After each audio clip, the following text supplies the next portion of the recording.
Today we're back with another video, and we're talking about smart home tech today.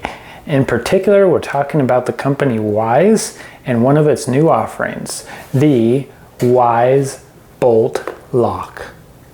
So let's get into it, talk about this device and what it can offer for you.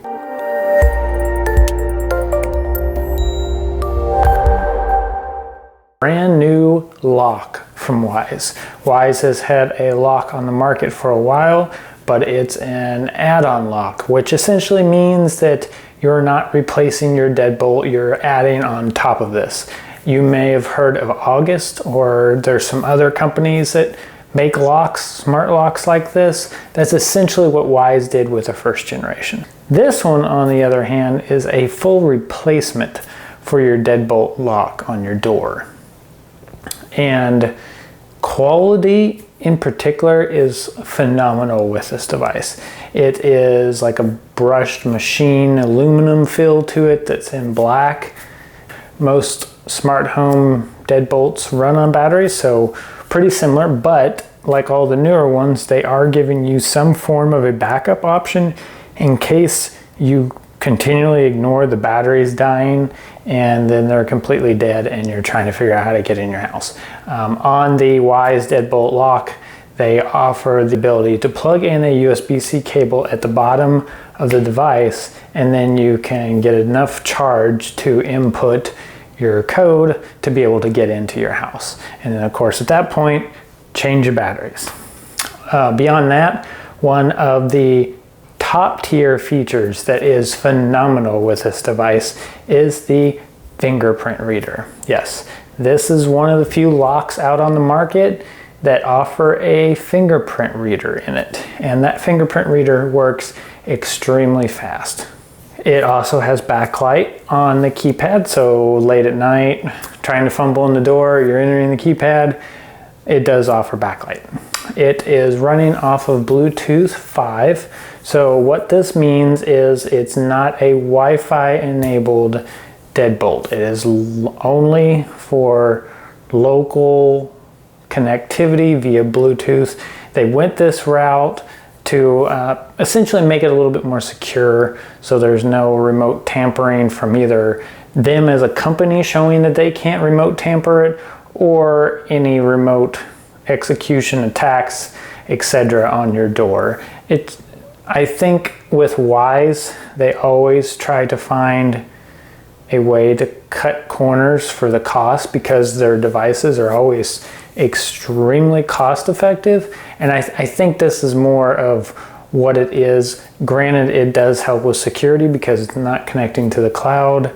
You do connect it in the app initially for configuration, but other than that, and initial programming, but you have to have your phone in range of it to do all this Bluetooth.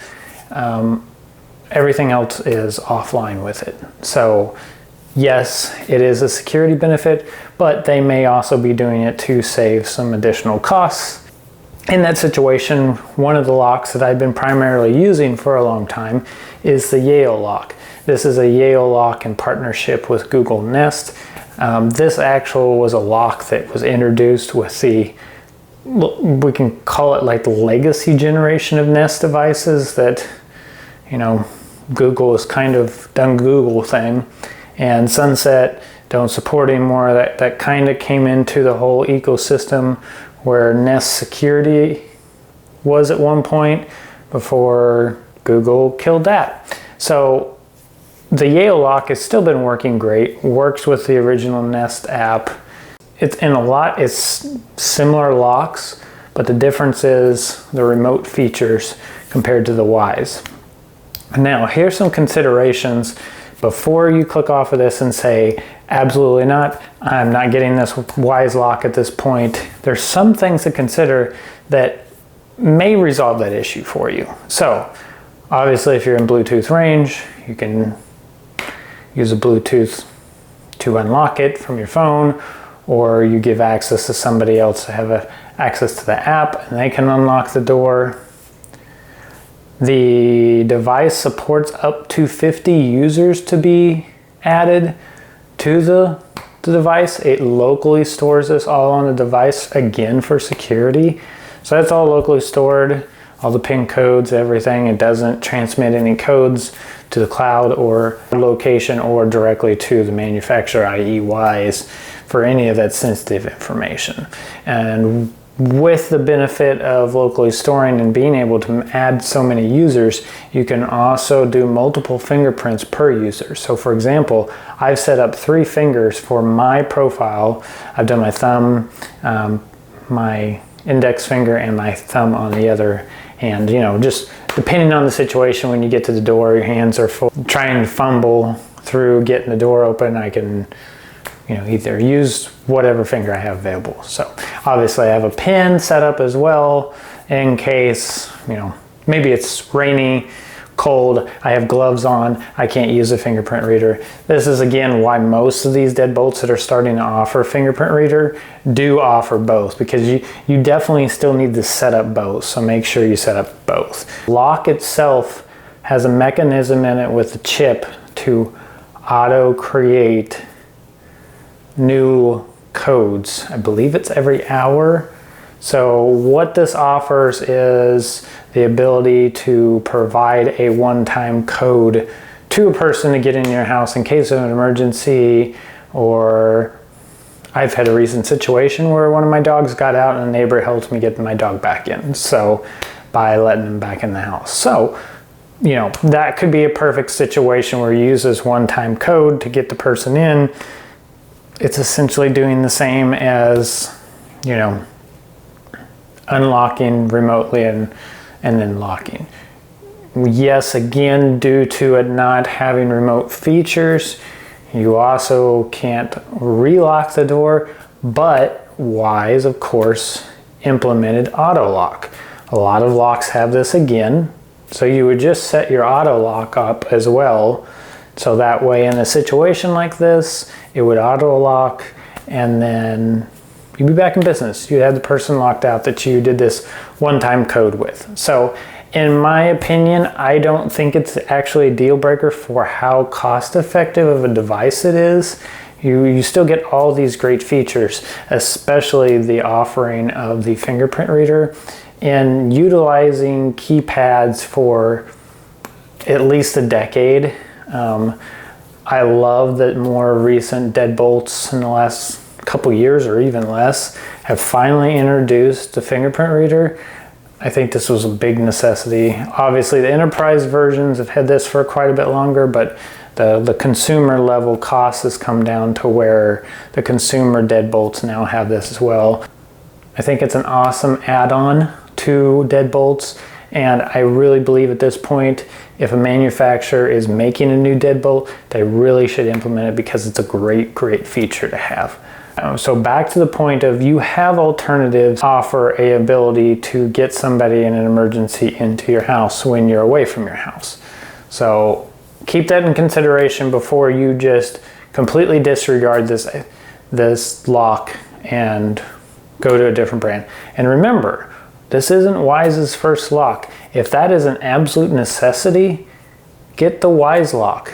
It offers a lot of the same great features, obviously not the fingerprint reader, and it offers an easier installation if you're not too handy or haven't had much experience in installing deadbolt locks. If you must have that need to remotely unlock, then look at the Wyze lock instead in the Wyze bolt lock. It's an option. But with the quality and the Bluetooth, some other manufacturers make adapters that plug into a power outlet inside the house and then connect to your wireless. And then essentially that hub, that extra hub, communicates directly with the lock. So I'd really like to see Wyze offer that as an add-on for people that really would like to have the remote unlock feature, the true remote unlock feature still, or manage any of the other settings that you may need to do when you're not at the house. Maybe you need to add another user. So at the end of the day, one of the big things you need to consider with this device, over the quality and everything else that I have talked about, which is a very big benefit of this device, is the cost. So in comparison, when I initially bought the Yale, I believe it was $220 for that lock. The brand new Wyze bolt lock is $70. So you could install a couple of those in your house, maybe your back door and your front door, for the cost of one Yale lock. It's hard to argue very small disadvantages that you're losing from the device over the huge benefits in discounts to the cost. Once again, Wyze does a great job on finding the specific corners to cut and doing a lot of their manufacturing in-house to make their products much more cost-effective for consumers. Once again, Wyze, great job. Really like this device, and I'm going to continue to use it. Might even get it for more doors, like my back door, garage door, etc. Highly recommend it. If you have any questions about this, I'm going to be covering a couple more of smart home things in the near future, so let me know in the comments or comment about this device any questions you have. And always make sure to like and subscribe, and I will see you in the next one.